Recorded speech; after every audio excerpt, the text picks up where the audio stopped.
Hi guys. No. Yan isa, oo. Inuuwi yung sulid eh. Susunugin na lang eh. Ito may pinuputol pa, pati saksakan no. Bayad din sa ano, nabasa. Susunog kami guys, tingnan nyo. Yung mga hanap buhay ng mga mahihirap eh. Isang hamak na basurero.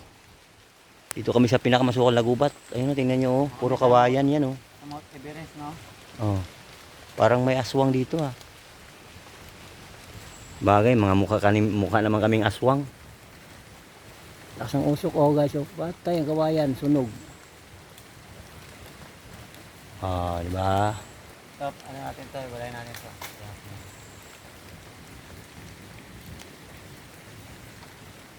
Sunog tanso guys, wala na kami pambiling bigas.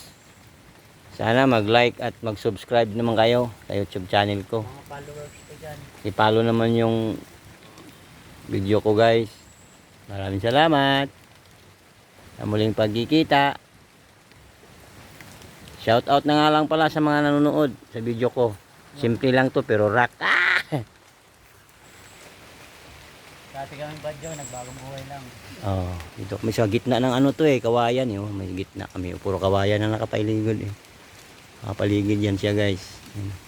Lakas ng apoy guys oh. Yung isa hindi naiinitan eh oh. Ikaw pa naman nabasa eh. May-ari ng apoy kasi yan, nagpapalamig eh. Lakas ng ulan, nagsunog kami kahit malakas ang ulan. Kailangan kasi